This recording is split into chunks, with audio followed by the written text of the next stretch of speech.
इस वीडियो में हम कक्षा 10th की प्रश्नावली 1.2 का प्रश्न नंबर 3 हल करेंगे। प्रश्न नंबर 3 में दिया है कि अभाज्य गुणनखंडन विधि द्वारा निम्नलिखित पूर्णांकों के एचसीएफ और एलसीएम ज्ञात कीजिए। तो यहाँ पर हमें अभाज्य गुणनखंडन विधि का प्रयोग करना है और एचसीएफ और एलसीएम हमें इनके ज्ञात करने हैं। ठीक है, तो ये पहला वाला हमें क्वेश्चन है, पहले इसको हल करते हैं। ये हमें दिया है 12, 15 और 21। तो पहले इनके हम अभाज्य गुणनखंडन कर लेते हैं। ठीक है, तो 12 के करते हैं, 2 छिंग 12 और 2 तिया 6 और 3 एकम 3।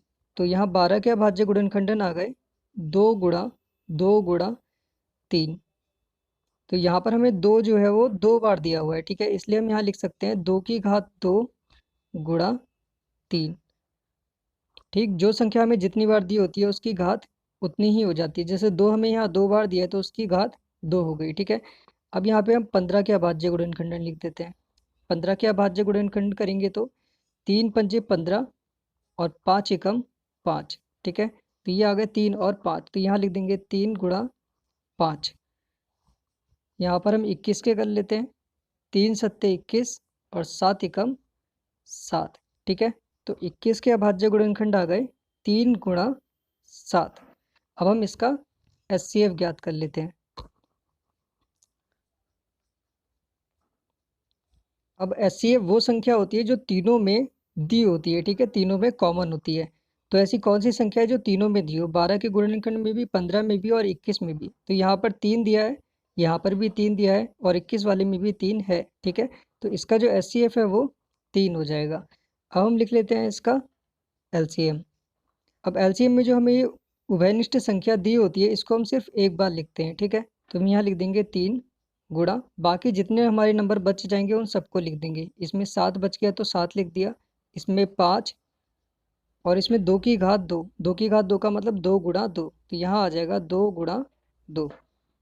अब इनकी आपस में गुणा कर लेते हैं। 5 तिया 15, 15 दूनी 30, 30 दूनी 60, 7 छिंग 42, मतलब 420 आ जाएगा। ठीक है, तो एचसीएफ आ गया हमारे पास 3 और एलसीएम आ गया हमारे पास 420। अब हम कर लेते हैं इसका सेकंड वाला पार्ट। ये हमें दिया है 17, 23 और 29। अब ये ऐसी संख्याएं हैं जो किसी से भी नहीं कटती हैं। ठीक है, इसलिए 17 सिर्फ 17 से कटेगा, तो 17 एकम 17। ठीक है, 23 भी किसी से नहीं कटेगा, मतलब 23 एकम 23।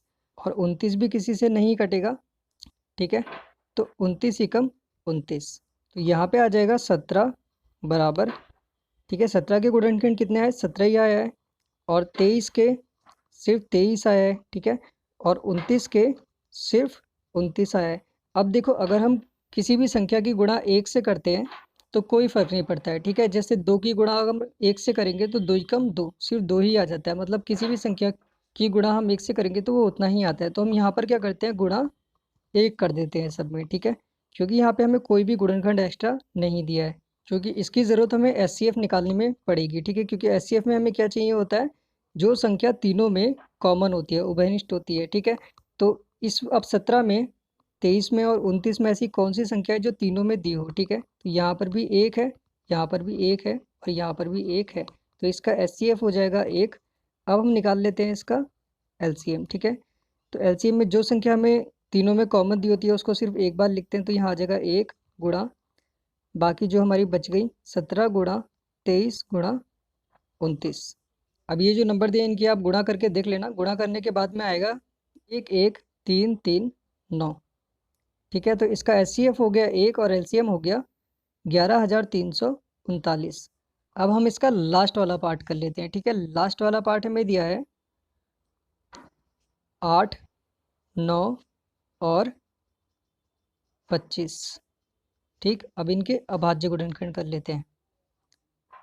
2 चौक 8, 2 दूनी 4 और 2 2 से कट जाएगा, 2 एकम 2। अब यहाँ 8 के अभाज्य गुणनखंड लिख देते हैं, 2 गुणा 2 गुणा 2। ठीक है, तो 2 हमें यहाँ पर 3 बार दिया है तो हो जाएगा 2 की घात 3। ठीक है, अब ये दूसरा वाला लिख लेते हैं 9। ये 3 से कटेगा, 3 तिया 9 और 3 एकम 3। तो 9 के अभाज्य गुणनखंड आ गए 3 गुणा 3, तो इसको हम लिख सकते हैं 3 की घात 3।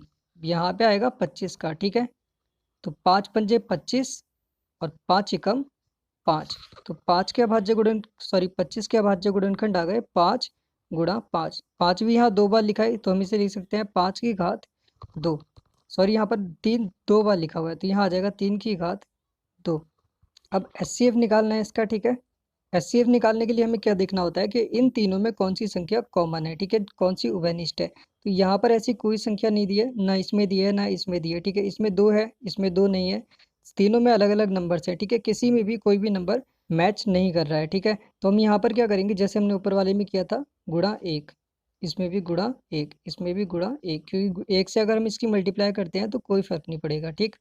तो इसका जो HCF आएगा वो 1 आएगा। जिन संख्याओं में कोई उभयनिष्ठ नहीं होता है उसका HCF 1 ही आता है, ठीक। अब हम निकाल लेते हैं इसका LCM।